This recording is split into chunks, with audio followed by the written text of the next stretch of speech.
ओम शांति। पुरुषार्थ से प्रारब्ध, गहन तपस्या के मनोरंजक अभ्यास। आज रविवार है, तपस्या का एक सप्ताह पूरा हो गया है। आज अपना चार्ट चेक करें कि आपकी तपस्या कैसी रही। क्या आपके 7 दिन साधारण तो नहीं बीत गए? क्या आपने बाबा की श्रीमत के अनुसार अपनी तपस्या में प्रगति की है या आपने सहज रूप से जीवन बिताया है? तपस्या एक बहुत श्रेष्ठ चीज है।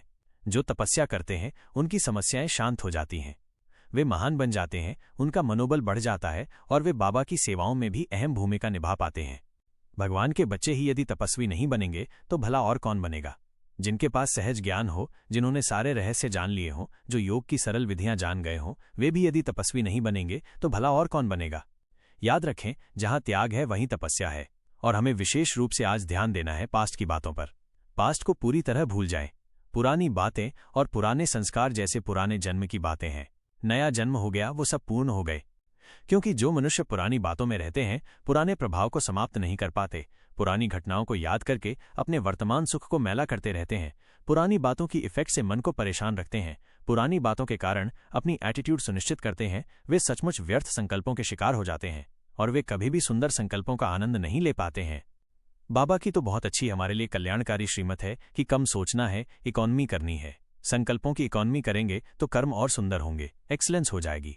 और यदि संकल्प बहुत चलते होंगे तो कर्म क्षेत्र पर भी काफी कठिनाइयां होंगी। कम खर्च बालांशीन बनना है तो हम पहली इकोनॉमी करें अपने संकल्पों की। और ये जरूरी है कि पास्ट को हम जैसे कब्र में डाल दें, उससे हमारा कोई नाता नहीं, वो तो पूर्ण हो गया। तो आइए हम श्रेष्ठ तपस्या का आनंद लें, प्रभु मिलन का सच्चा सुख प्राप्त करें। ये प्रभु मिलन भाग्यवान आत्माओं को ही प्राप्त हुआ है। इस प्रभु मिलन से हमारे जन्म जन्म के कष्ट मिट जाते हैं। सोच लें, जिनसे मिलने के लिए हम इंतजार करते थे, उनसे सदाकाल के लिए मिलने का अधिकार हमें प्राप्त हो गया है। क्या हम इस अधिकार का संपूर्ण लाभ उठा रहे हैं या हम इधर उधर लगे हुए हैं? तो संगम युग का यह अनमोल समय बातों में व्यतीत न हो, क्योंकि जहां बातें हैं वहां बाप नहीं हो सकता। तो आज हम गहन तपस्या का बहुत सुंदर अनुभव करेंगे और एक सुंदर मनोरंजक अभ्यास चालू रखेंगे।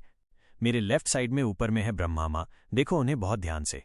वो मेरी माँ है। माँ की गोद हमें शीतल कर देती है, उनके प्यार का स्पर्श हमारे दुखों को समाप्त कर देता है। बाबा के मस्तक से शीतलता के वाइब्रेशंस मुझ में आ रहे हैं। दूसरी ओर राइट साइड में ऊपर देखें, ज्ञान सूर्य शिव बाबा चमक रहे हैं, जो सर्वशक्तिमान हैं। उनकी शक्तियों की किरणें मुझ में समा रही हैं। फिर लेफ्ट साइड में ब्रह्मा माँ से शीतलता की किरणें और फिर राइट साइड में ऊपर देखकर ज्ञान सूर्य से शक्तियों की किरणें लें। योग को ऐसा मनोरंजन आज बनाएंगे और हर घंटे में एक बार, ऐसा 5 बार ये अभ्यास करेंगे। ओम शांति।